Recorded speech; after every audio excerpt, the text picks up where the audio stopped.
Doing is just You can say okay. good morning to me and good evening to Paul. Ah, very good. And good afternoon to you, Tim. This is another episode of Down with Psychopaths, Nihilists, and Fascists podcast, which sounds a little insane, which, it is for me. I had a psychotic break in November of 2024. And I've been kind of discovering who I am post psychosis since then. And I've had the help of a lifelong friend, Caroline, here in California, and many others who have kind of nurtured me as I'm trying to launch my career as a writer. And part of my effort to do that, I've started two zero budget, zero number podcasts talking to some fascinating people and making some new friends. So thank you for your time, Tim. It's seriously well appreciated. Well, I don't know if you've done a podcast on what it's like to have a psychotic break. That might be somewhat interesting. That Well, would that's be. kind of what these are a little bit. I for me, it's so comedic because I had an alien voice inside my head, and it said one thing three times. It said, "You're cool," which is beyond absurd. And so I thought, well, as an agnostic and as a Freudian, I probably have some serious unresolved childhood trauma, and I've been processing that trauma as well as I can through my literary fiction.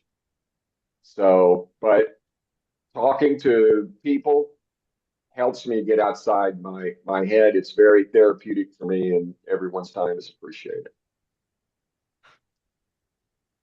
Well, I would wonder who in this world does not have some unresolved childhood and later traumas.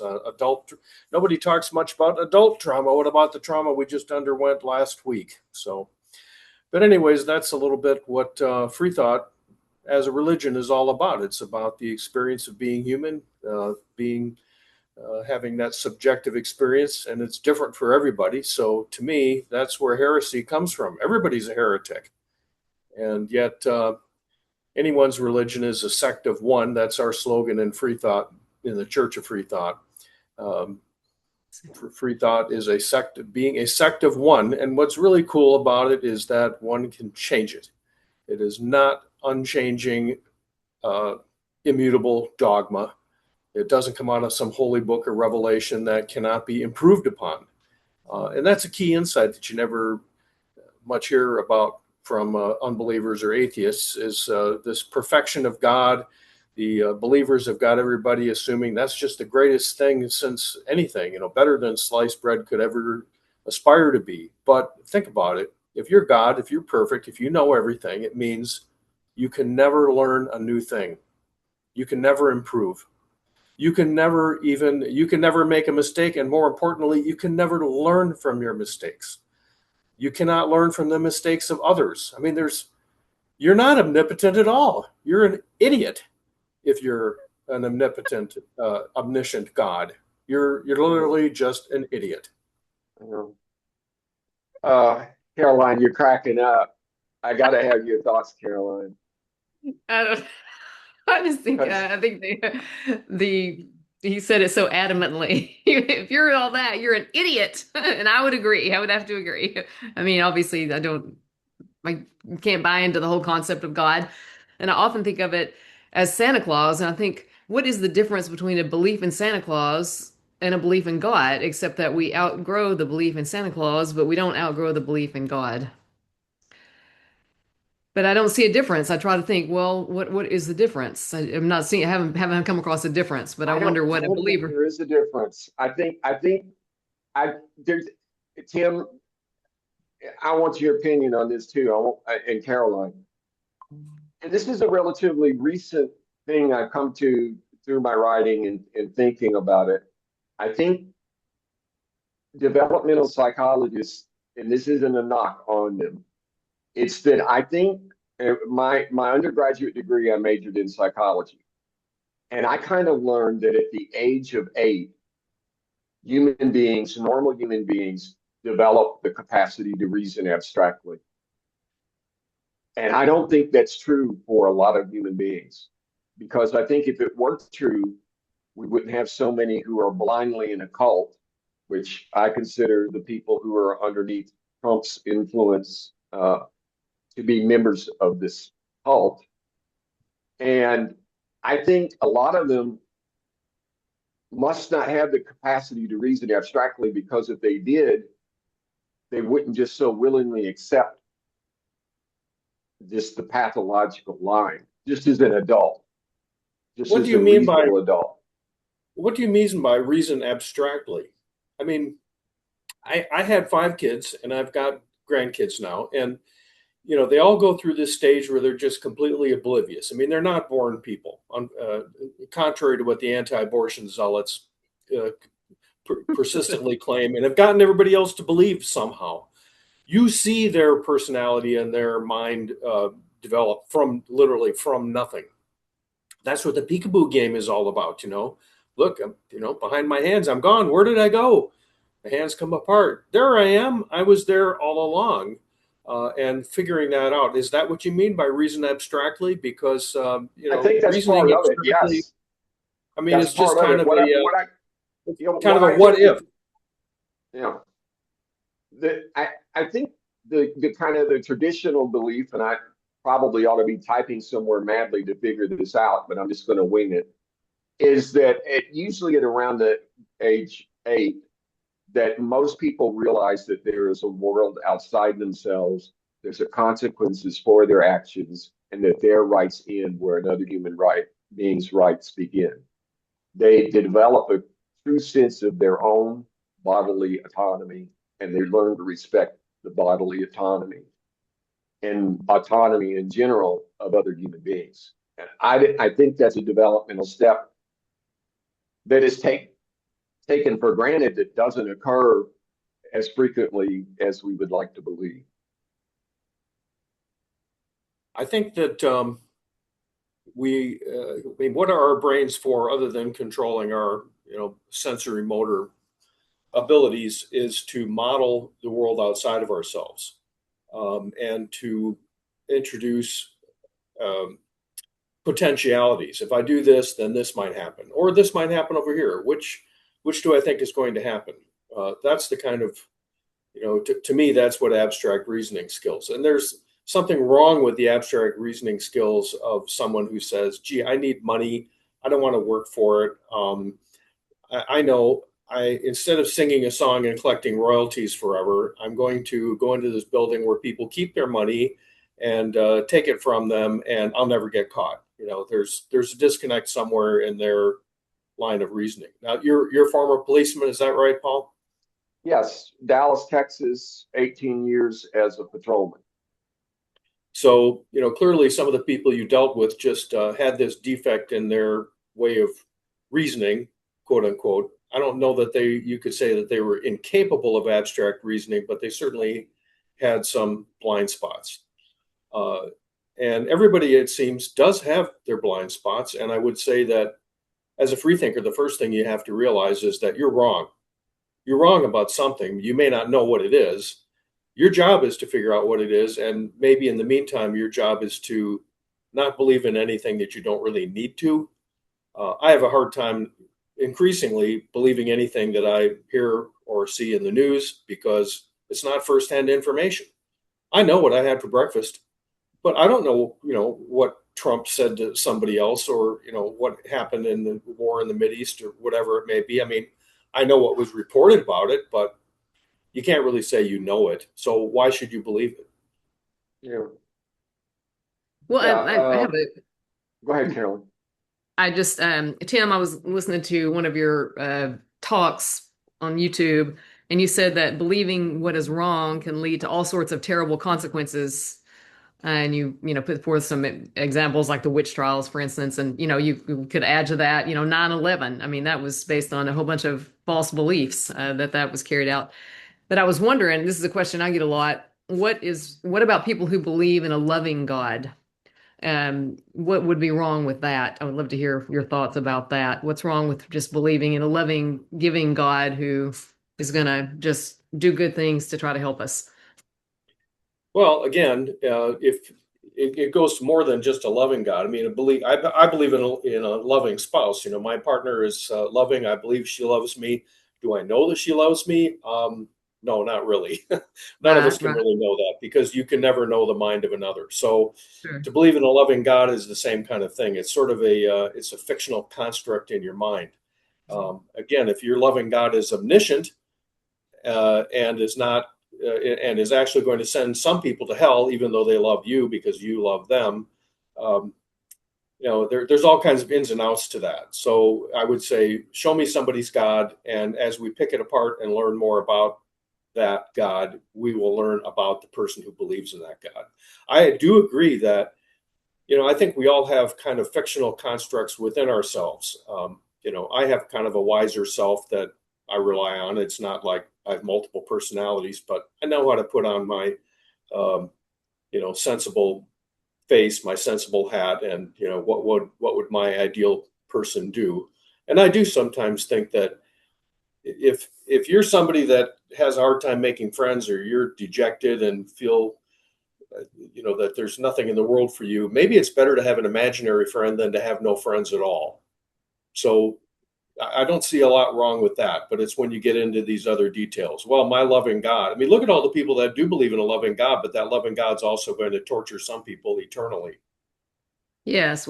Well, also the thing that comes up for me is because some people don't, they may not believe that God is going to torture anybody, that God is going to make it all right in the end and everybody's going to be good. But um, they might believe in prayer. So when a tragedy happens and they go and pray and they think they've done something, to me, I see some danger in that. When a whole swath of people, instead of doing something meaningful, like going to help or sending money, they say a prayer and then they're off the hook.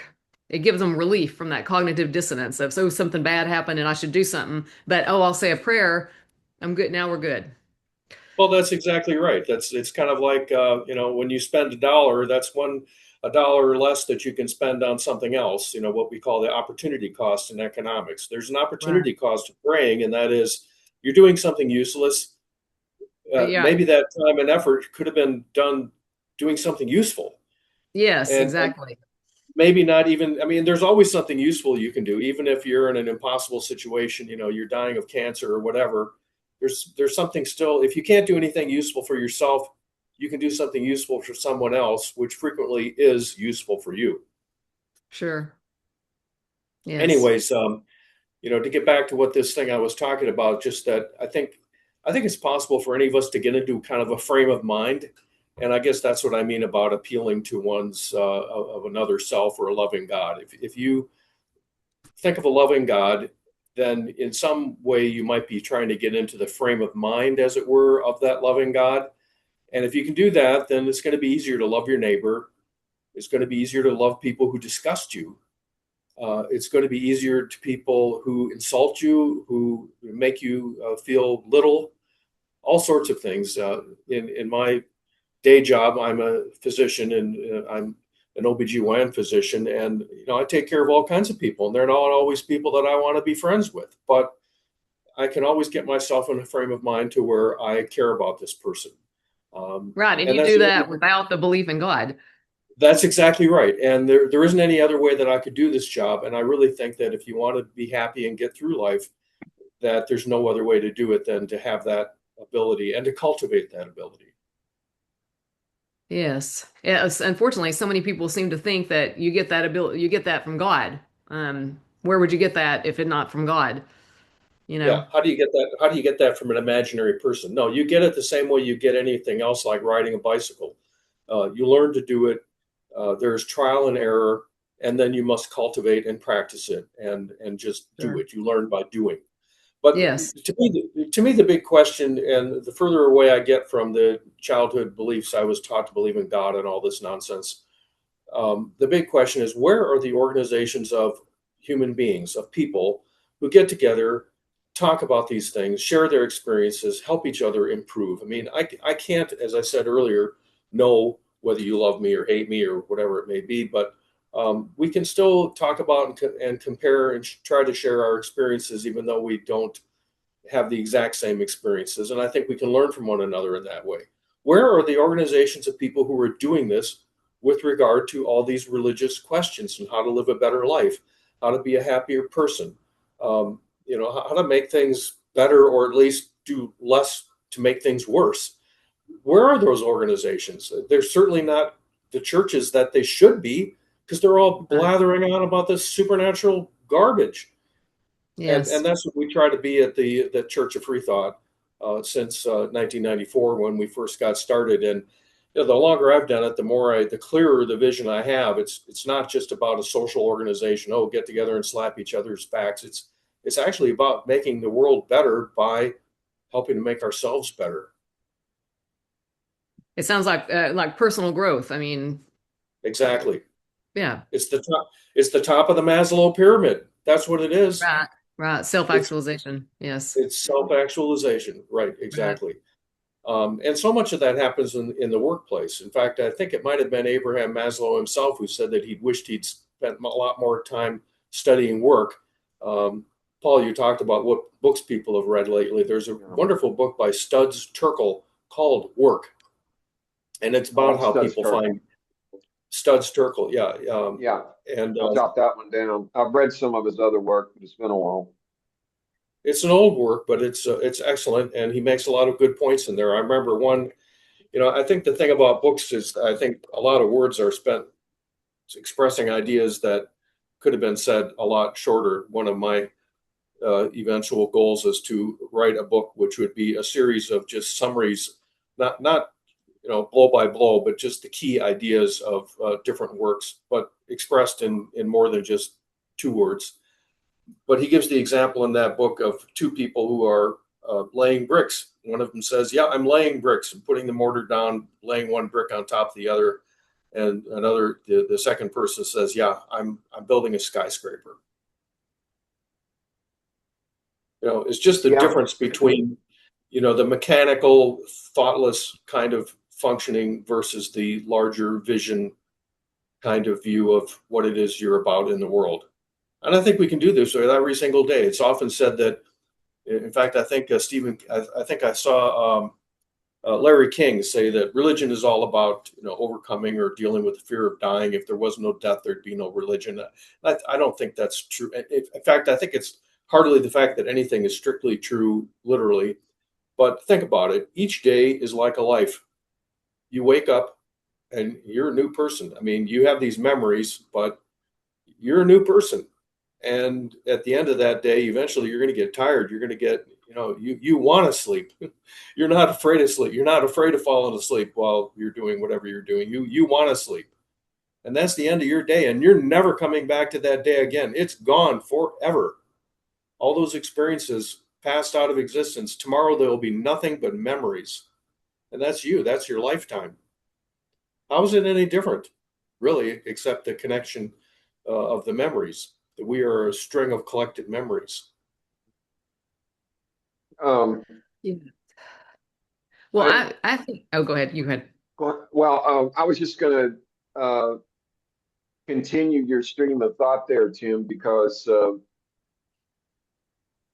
I'm currently writing my second. I write, like I said, literary fiction with elements of like fantasy and sci-fi and horror, not fantasy, but sci-fi and horror.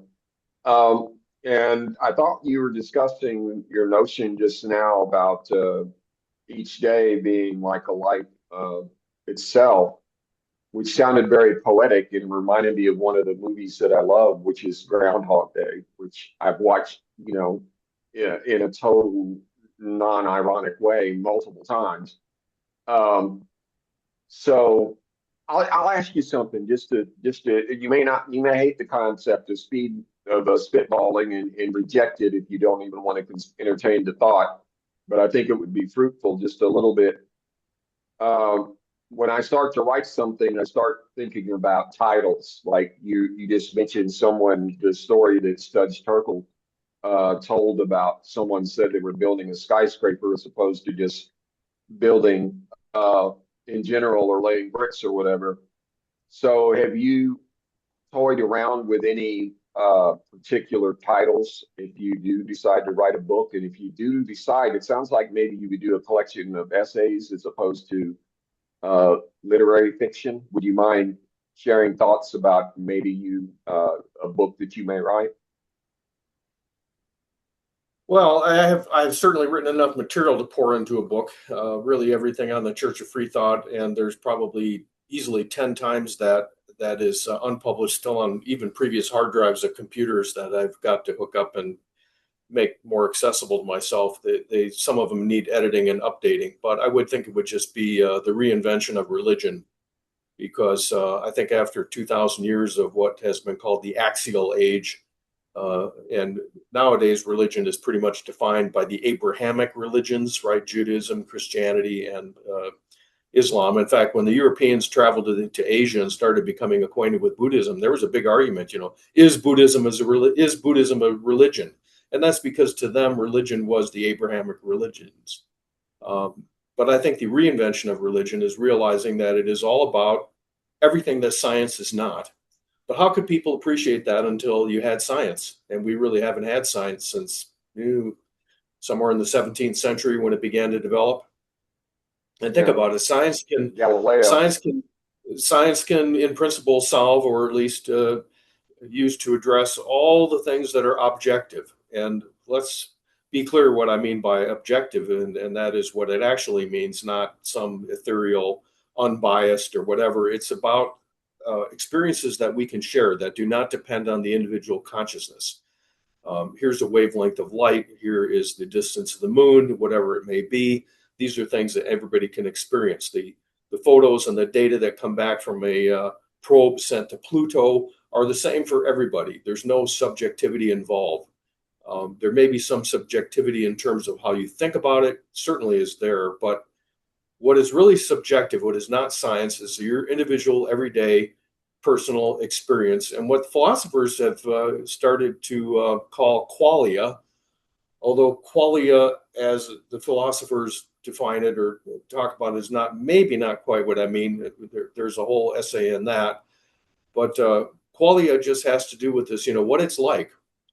What is it like to be Carolyn? What is it like to be Paul? It's not the same as what it's like to be anybody else. It's like that Blade Runner movie where the bad guy, the good guy, bad guy android, in the end he's dying and he says, I've experienced this and I've experienced that, and you people just wouldn't believe what I've experienced, and all that's going to be gone like tears in rain. That's what it's all about. It is all going to be gone, but then again, so is this day. What we're doing right now, soon it will be gone. It will be nothing but a memory. Well, And the subjectivity of it, even if we record it, the subjectivity of it for each of us is gone. yes. Well, I think that that's a big thing behind people's belief is the not knowing what's going to happen after we die. It's such a strange thing, even though this is an interesting analogy that like a life is like a day in the life, really, that at the end you die to sleep. And in some ways, that's familiar to everybody, but except for in death, you don't wake up. But I think it's very hard knowing that we're going to die. And it's hard to imagine that the world is going to continue, at least for me. It's like, whoa, the world is going to continue after I die. All this How continues. dare It's just me. I'm the one who ends and everybody else keeps going. It's so strange to fathom that. And it's, I mean, I'm kind of comfortable with it for the most part at this point. I mean, maybe if I was in a foxhole, I might see it differently, but standing here now, I'm like, that sounds fine to me to put an end to it at some point. I think I'll be tired at the end of my day and I'll be ready to go to sleep. So, but to me, that seems like a big driver behind religion is not being comfortable with the idea of death and needing to, we don't want death. And so we circumvent it by saying we're not actually going to die. We're going to go to heaven. I think people more fear the experience of dying. They don't want to be in pain. Sure. And I don't think it's any more weird that the world goes on after we die than that the world went on before we were born. Sure. Right. In fact, I think that's really part of the fascination of history for those of us who have an interest in history is think of all the people who lived and died before us, and think of all the the days and nights that people experienced before us, all the things they did, I mean, the good things, the bad things, the horrible things that you never want to experience. But again, a life is like a day. And at the end of this day, we're going to be glad to go off to sleep. And we don't worry too much about what's going to happen tomorrow. And I do agree with that part of the Bible. Certainly, there's a lot of interesting, there's some good, useful things in the Bible, that's sufficient unto the day or the evils thereof. Let's not worry about what's happening tomorrow too much anyway. But that's kind of like Niels Bohr said, any profound truth, you can tell it's a profound truth because its opposite is also a profound truth. Don't worry about tomorrow, but on the other hand, you better worry about tomorrow because what you do today is laying the foundations for tomorrow. Right. Paul, if you like that movie Groundhog Day, then and you like horror sci-fi type stuff, Steve, I think it was Stephen King wrote the book that was made into this movie. And if you've not seen this movie, you need to see it. And that is called The Life of Chuck. Yeah, I loved it. We loved it. My wife and I both saw it. Actually, if one has a library card, which I advocate for anyone, and I am a free thinker. If I were to get tagged, if one were to say exactly what are you, I would say, well, yeah, I am agnostic, but you'd have to call me a humanitarian. And I love the humanitarian message in The Life of Chuck. Have you had a chance to see it, Caroline? No, if it was written by Stephen King, I probably wouldn't see it because I hate horror and all that. I'm terrified of that. Oh, I don't. it's Stephen King is I used to kind of feel that way about him, but I think he kind of all along has kind of had this kind of integrated humanitarian universe. At the center of it is this one small town in Maine, and he's kind of created these archetypes for good and evil, and that runs through the characters. And um, The Life of Chuck is not scary at all, really. Okay. Yeah, No more than it's not. no more than the Shawshank Redemption. Didn't StephenKing also write the No. Shawshank Redemption? Yes. Oh, is that right? So I just if remember somehow I remember all the scary ones he wrote in, Yeah. in movies. But okay, well maybe I'll have to check it out. well, Yeah. the Life of Chuck is kind of the idea there is that a person is a world. It builds on the idea of Walt Whitman's, that I am multitudes. Within each one of us is a world, just like Right. just like a day is a life. Your life is a world. And Right. What happens to that world when you die? It's gone. The Right. whole world is gone. The whole world, as you because your mind simulates the minds of all your loved ones. All Yeah. when you die, all your memories of that die. It's Yeah.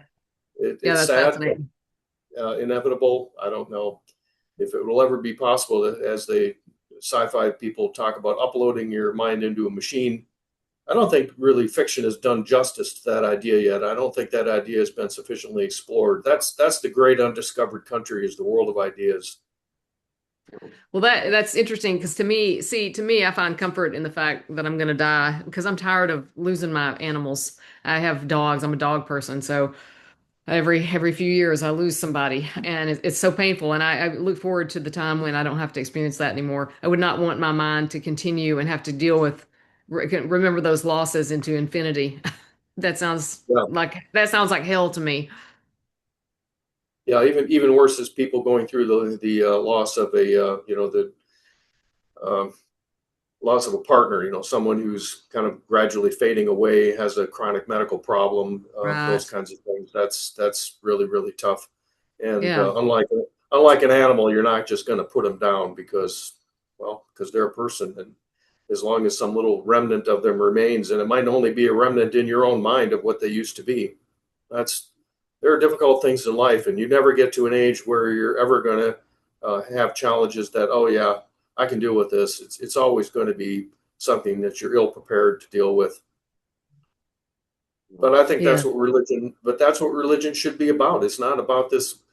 I think the religion, as people generally understand it, has gotten fossilized and ossified and stultified and just to the point where it's not useful anymore. All the things that need to be done in the world to make the world better, or at least to keep it from getting worse, are no longer being accomplished by what most people think of as religion. We need to actually put our conscious thinking efforts to it.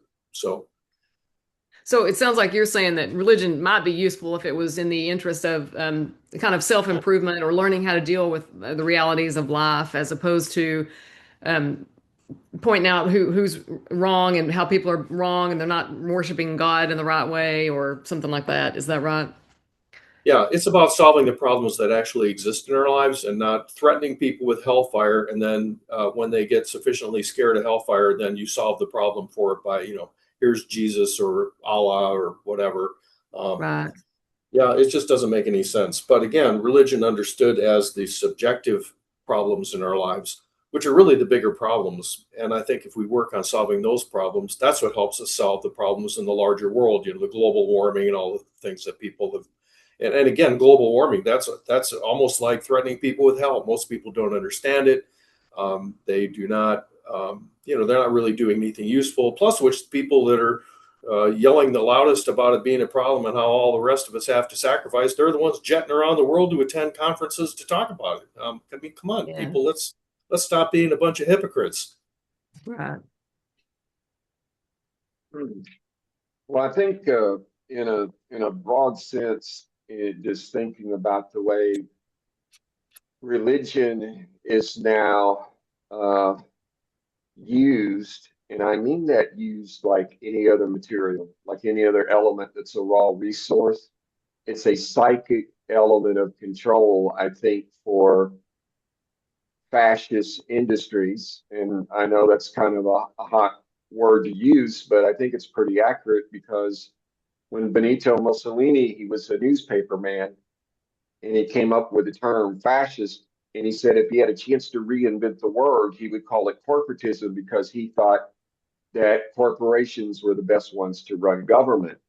So if you put the profit motive into that, then if the corporations are saying, believe in me, believe in your God wants to believe in this business, there's a profit motive for having religion. And Vladimir Putin has tapped into that to make himself a billionaire because according to Timothy Snyder, in what he wrote in The Road to Unfreedom, that like Lenin, he believes that in the year 03 AD, okay, over 2,000 years ago, that cosmic rays contaminated every country on the planet except for Russia. And that was due to the will of God because God blessed Russia and kept it to be virginally pure. And to me, I think if any human being believes that they were selected by God and they're superior to anyone else, whether it's by country or by birthright, is a psychopath by definition. And they rationalize, making life on this earth heaven for them by enriching themselves as billionaires and showing that this bling lifestyle is all that really matters. And that's what I think all this manosphere stuff is about. It's all about power. And I think that's what churches and religions are being exploited for now, for power. And I think it's so noble, Tim, and what you're trying to do because you have this notion, even though your faith, and I'm going to use the word faith in a way you probably don't like, but I would dare say that you have faith in science and in the capacity for human beings to be reasonable and to be evidence based and to try to help each other. And you are going up against a multi-trillion-dollar industry that wants to crush anybody thinking for themselves. That's what I believe.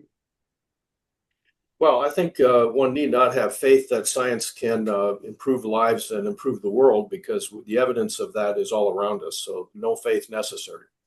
Um, I do think we have to be careful about language. And I think that even the most hardcore atheists do not do us any good service in this regard.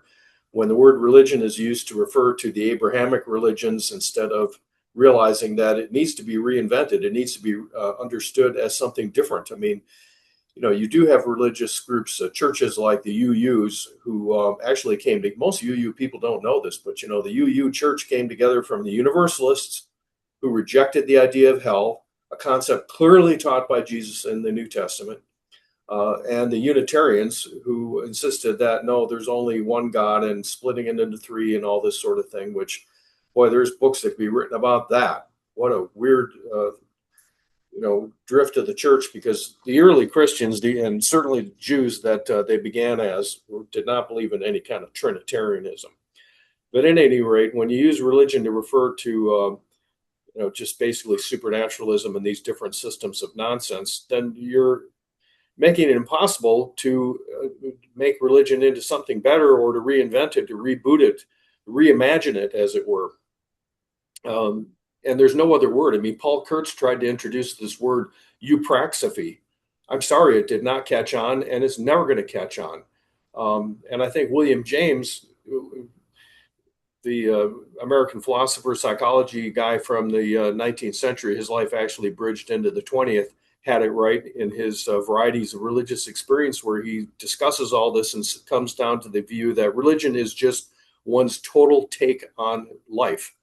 Your total view of what existence and your being in the world is all about, its purpose and so forth. And it can't be God's purpose, a script that somebody else wrote for you. How can that be your purpose? I mean, that's a little gig that an actor may do. But if a cow could think, its purpose would not be what the farmer has in mind for it. I'm sorry. If you're a thinking cow, you're going to create your own purpose. And that's the only meaning or purpose that matters. It's your purpose.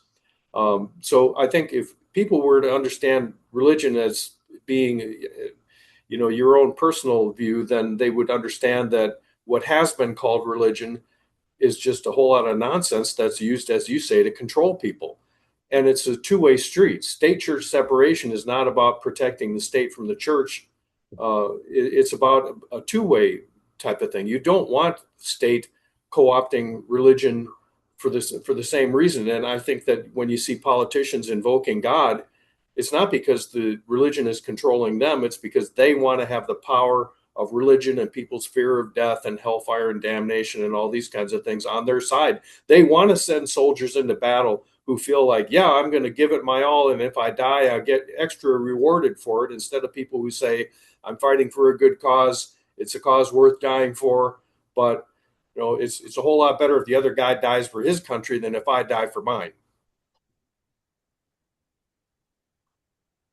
Yeah, I mean, what strikes me here, Tim, is that I think you and I both have, and I respect the differences, but you have a lot of thought and a special relationship to the word religion. And I think I have a lot of thought and a special relationship to the word faith. And the last thing I'll say, and I'll get off this quickly, and I'm sorry, Caroline. The last thing I'll say about faith is for me to explain why I have faith, and I guess why I'm a humanist or whatever, is that I have faith every time my wife and I buy cheap airline tickets at some low cost, airline, that staff, the crew, the pilots are going to get us there safely. And if I didn't have faith in my fellow human beings to do that, and a lot of people don't, a lot of people will stick to ground transportation. Famously, John Madden, the American football coach, only rode, in his buses to go from game to game. If I didn't have faith in my human beings to do that, and to me, that's the first, the textbook first definition of the word faith is, do you think someone can do the job? And it makes me sick to see that perfectly fine word has been monopolized by people who want to either just flat out be con artists or believe in some sort of superstition. So it's just one of my, things that I have there. Sorry, Caroline. Well, what was on your mind? Oh Well, no. I'd invite you to consider that. I think really Jesus had, the use of the word faith 2,000 years before you did, if the guy ever existed, which I doubt. But he'd always faith is unjustified belief. The things you're talking about, that the pilot is in charge of the plane, cares about his own life as much as you care about yours. That doesn't take any faith for me. Um, one of the tenets of free thought, I think William K. Kingdon Clifford put it right. He said that it is wrong everywhere, always, and for everyone to believe anything on insufficient evidence. If you believe things that are warranted, that's not faith. I think it's warranted to believe that the principles of aeronautics are not going to fail just because you happen to be on the plane, or that the pilot is suddenly not going to care about their life as much as you care about yours. I mean, there have been, look at that Egyptian guy that crashed his airplane into the Atlantic, I believe it was. People were wrong to have faith in that. But I think faith should be restricted to the idea of unwarranted, unjustified, belief that is not supported by evidence. Otherwise, you don't have any term to refer to that. And also that the believer, the Godists, manipulate us into believing that faith is wonderful because, after all, when you sit down in a chair, you have faith that it's going to hold you up. And I say, no, I don't. I have warranted, good evidence, reason to believe that when I sit in this chair, it's not a trick chair that's going to collapse and then I'm on camera to have laughs for somebody. That Pauli exclusion principle, that the electrons in the chair are going to repel the electrons in my butt and keep me from falling through, and so on and so forth. All the things that do actually hold you up. I don't need faith for that.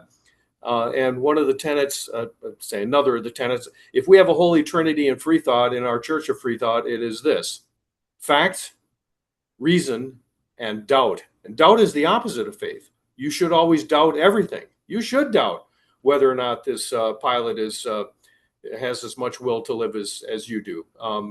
It's nice when you get on the plane and you see the pilots and they're smiling and, hey, we're going to have a great trip, and what's the weather like on the other end? It helps reinforce your good evidence, good reason to believe that they expect to get there to the other side just as you do. And I think that's part of the reason why they do greet you and they're friendly and they have an announcement saying, we appreciate you flying our airline. We know you have other choices, and so on. So faith, it's just a word that's abused so much. It's kind of like a loving God. It's abused so much that I have a difficulty using it. Yeah, that's why I have difficulty hearing it misused, because I don't agree with your definition, which is the second definition that has to do with superstition. Well, is it, I forgot, Tim, what you said. I think of faith as belief without evidence. Is that what you said, Tim? It's unwarranted belief. Actually, Unwarranted. Bertrand Russell wrote about this too. I mean, all the philosophers, when they discuss faith, that's what they're talking about, is unwarranted, unjustified belief. Yes. And And that's kind of how Bertrand Russell talks about this. He says, nobody talks about faith when it's, it comes to, various factual things. You don't have to have faith that, right. 1,000 mathematicians got their math right, because the reason for believing that they didn't is just ridiculous. Look up. Yeah, You look up.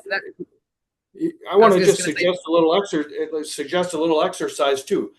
Put in faith and put in images and see the kind of memes that pop up on the internet. All this wonderful stuff about having faith is this, but it's extolled to the heavens. Put in doubt and look for the same things. It's awfully hard, almost impossible to find things that glorify and extol doubt. Oh, doubting yourself is bad. Doubt. It's so horrible. Doubt, and yet one of the most famous sayings one of my favorite sayings, I should say, of Thomas Edison was this: when you think you've considered all the possibilities, remember this: you haven't. Yeah, I remember this. Well, that's why, if someone wants to say, what do you really believe? I say, well, I have faith in doubt, because I think doubt is the engine that drives the scientific method, because I think things could always be a little bit better. Yeah.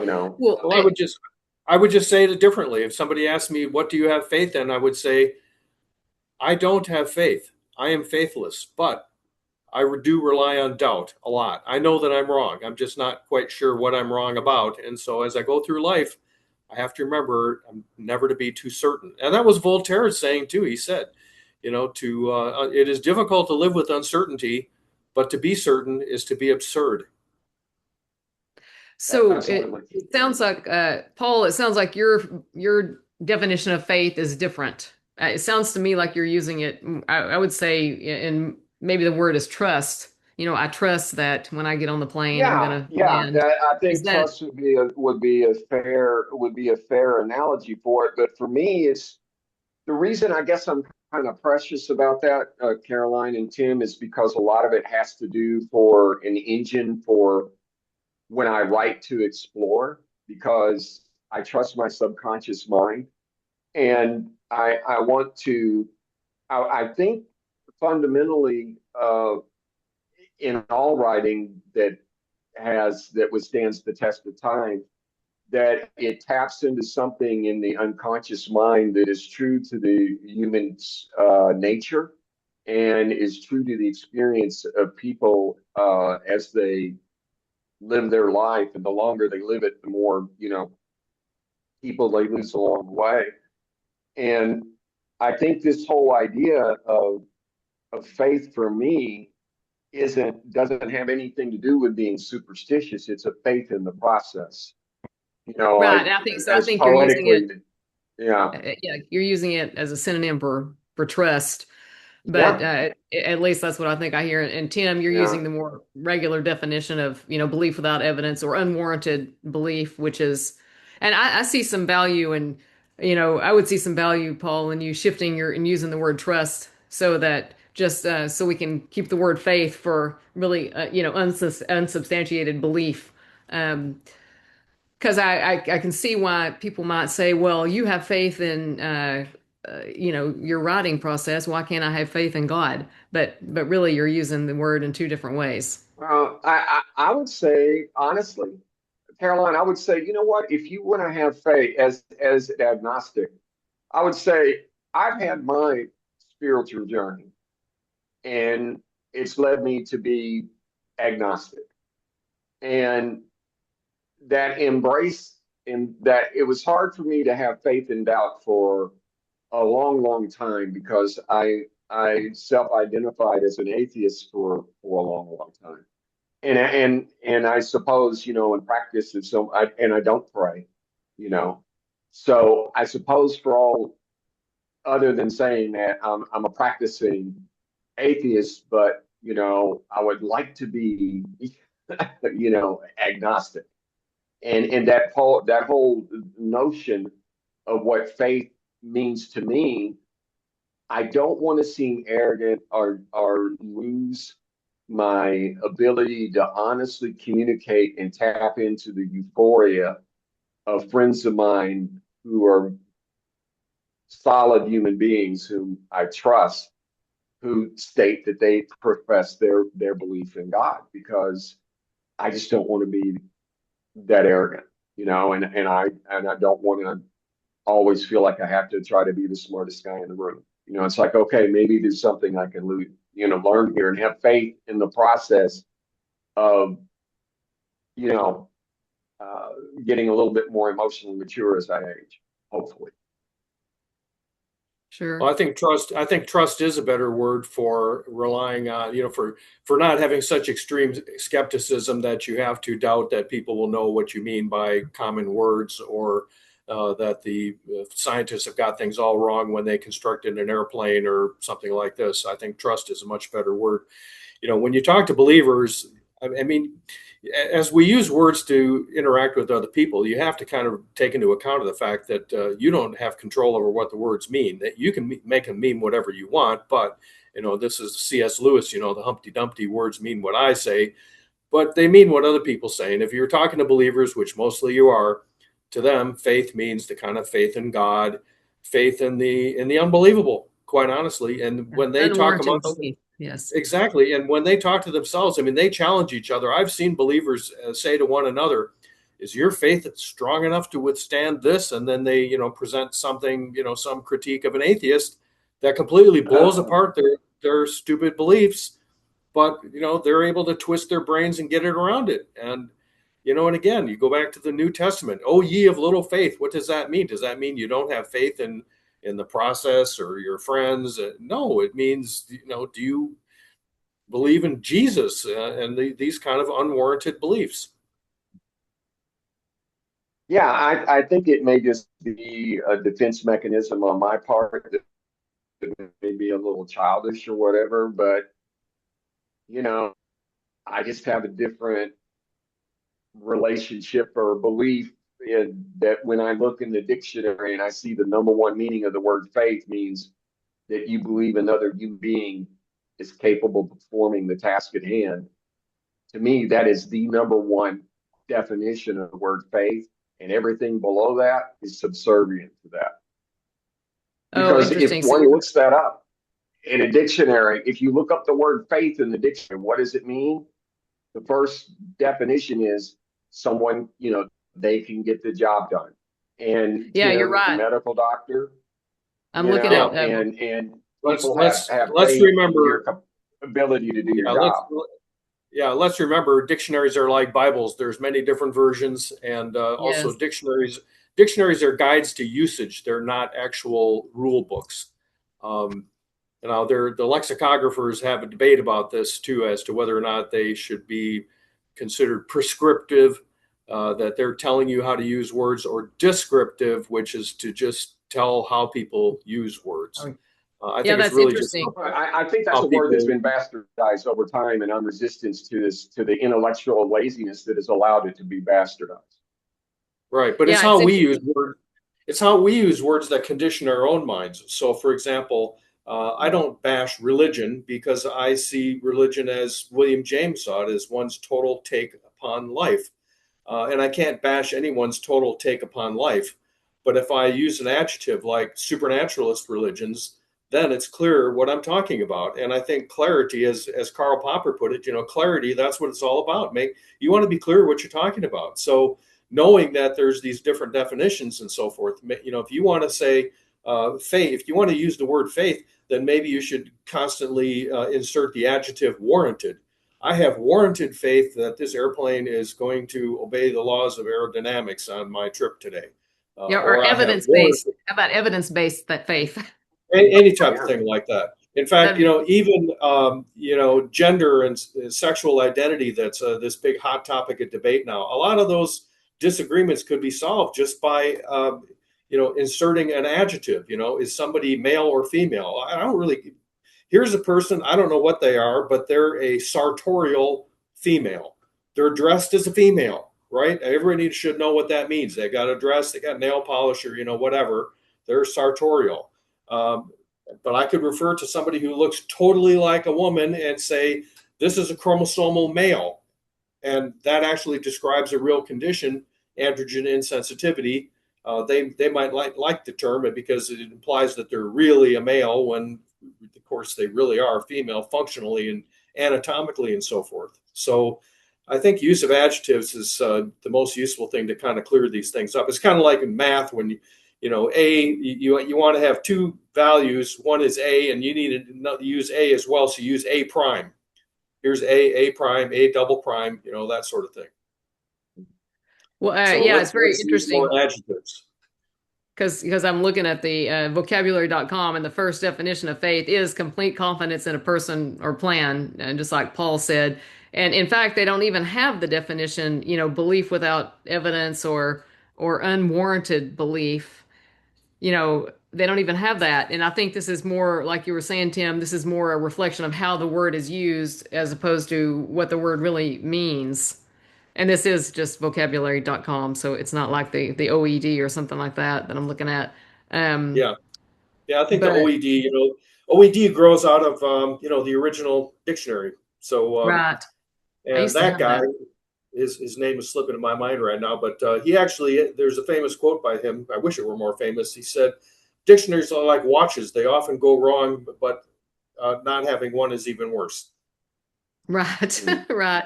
Well, this is interesting because I wonder well, I don't know where I came up with my, probably just reading, free thought and atheist literature about that faith is belief without evidence, because it's not even there in the dictionary. But anyway, Paul, I can see why you use it the way you use it, because yeah, that is the number one definition on this little dictionary here.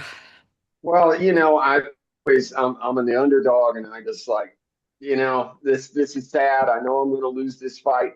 I'm an idiot. I'm going to make do the fight anyway. But you both are right. I probably just should shift the word and go to trust. But for me, some things are worth fighting for, and I just don't want to see that word abused like it is.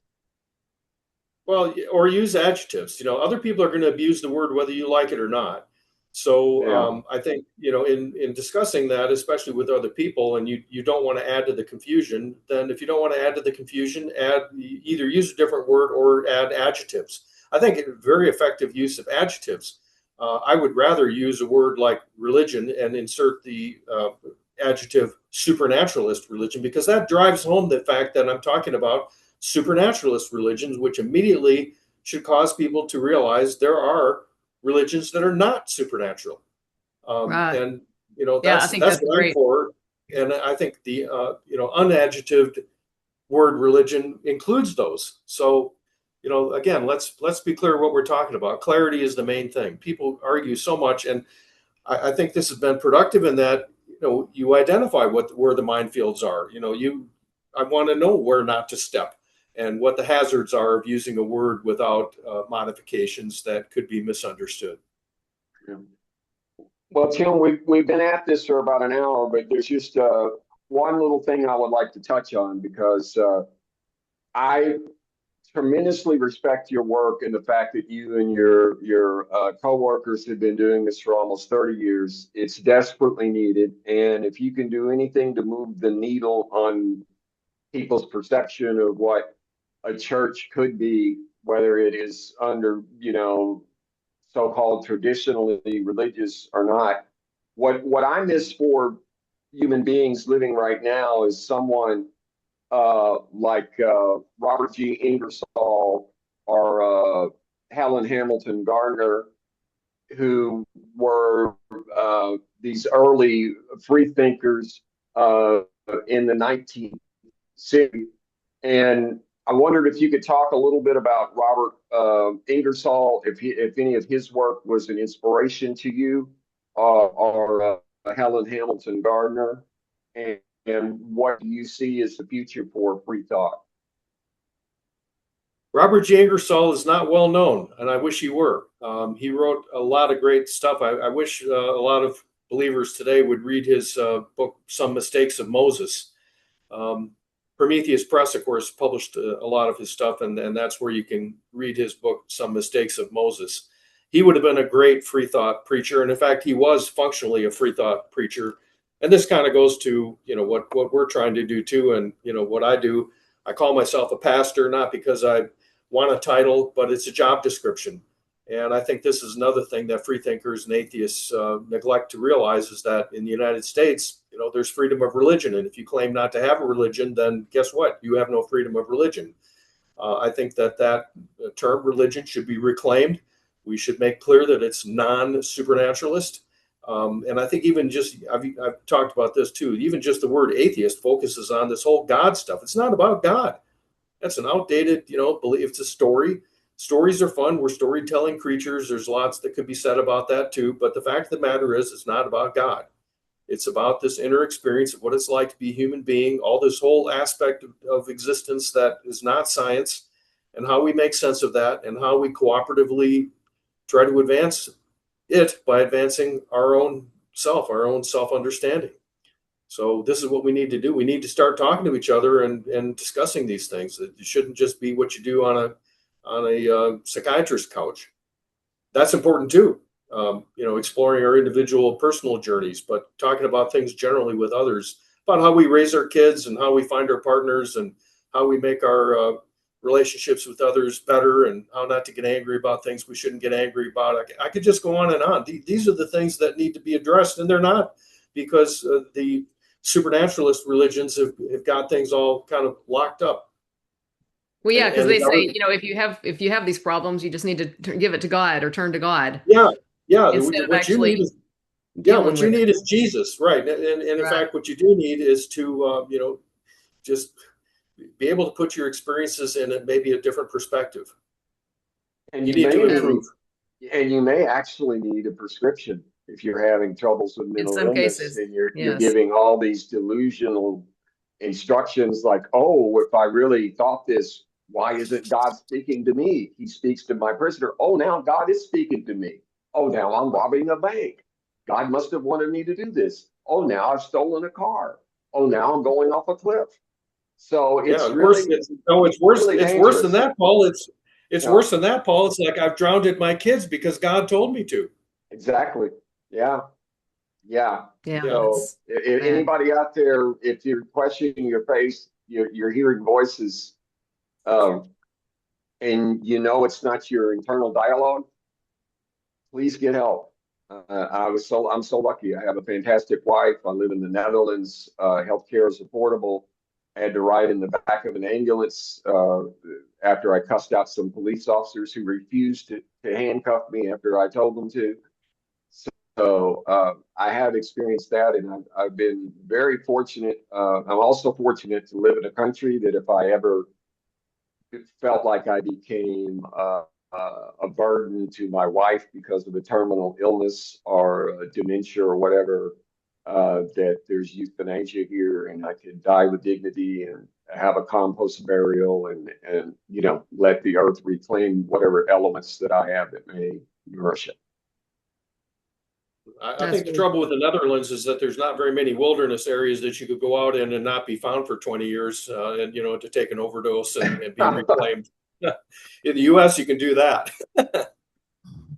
that's true. That's true. Big country. Well, Tim, I'm very much in Uh, agreement. I wish, because I have my master's in clinical psychology and a lot of counseling training, and I've done a lot of my own psychotherapy, and I wish that there was more of an emphasis on that, and especially group counseling. I love groups, and Oh yeah. yeah, and exploring and learning about ourselves and learning how we relate to other people and how we react to other people, and plus, I used to study this thing called nonviolent communication, which I love. I wish everybody would learn that from the get go. And these are all things that help us understand ourselves better and work better with other people and have more compassion for other people. I mean, they're kind of it's like the nonviolent communication is kind of like a mind training to me in a good way. It helped me to think in a better way, in a more compassionate way. Uh, but your effort to reclaim the word religion also reminds me of Sam Harris. He wants to sort of reclaim the word the spirituality, because I'm sure y'all know he's a big atheist, one of the four horsemen. But he also meditates, so it's interesting listening to him talk about spirituality from his perspective as an atheist. Well, And there's a whole SBNR, spiritual but not religious. I think Richard Dawkins claims to be very spiritual as well. oh, Unfortunately, yeah, unfortunately, it's a word that again is abused, and spiritual to many people means psychic powers type stuff. So right. uh, these are all difficult things, but we're never going to get anywhere and work through these things unless we talk to each other. There needs to be dialogue, right? The domain of the marketplace of ideas. That's where we need to work, do our work. and Yes. the work into this work here.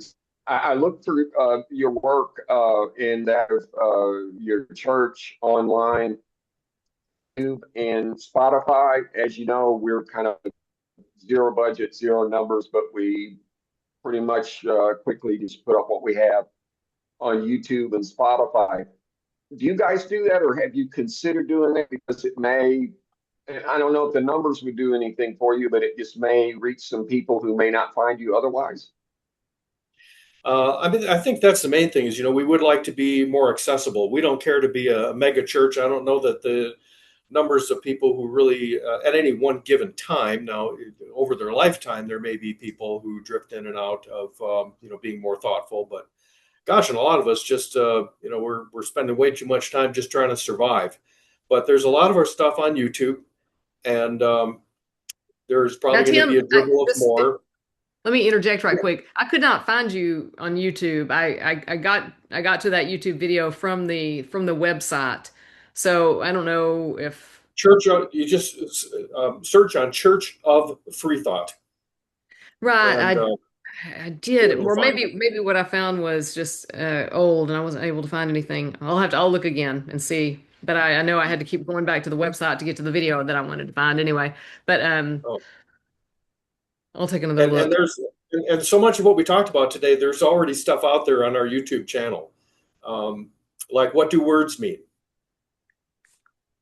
There's talk I gave on that. So but part of the problem is that I'm very much I won't say maybe a perfectionist, but this has been kind of a free flow discussion here today that I didn't have to do much preparation for. But normally when I have a presentation, as we call it, I spend a lot of time in thought and writing and revising, and I don't know that it winds up being very polished, but I think it's fairly well organized and comprehensive, and those things are on YouTube. Yeah, and you're right. I'm finding it now. I don't know why I didn't find it. Maybe I Yeah, wasn't I looking for was just, exactly I the right thing. suppose I was just trying, maybe Tim, maybe to get you to loosen up a little bit and just put your stuff out there, man, because it's good. We could use Yeah. more people like you in the public discourse. Seriously, I mean that in the most serious way I could say it for one human being to another. You have Well, a great message, and you have well, a great organization. thank you. And yeah, I'd encourage anybody to go to our website, sign up for our notices. We have mostly weekly Zoom meetings, except for the first Sunday of the month.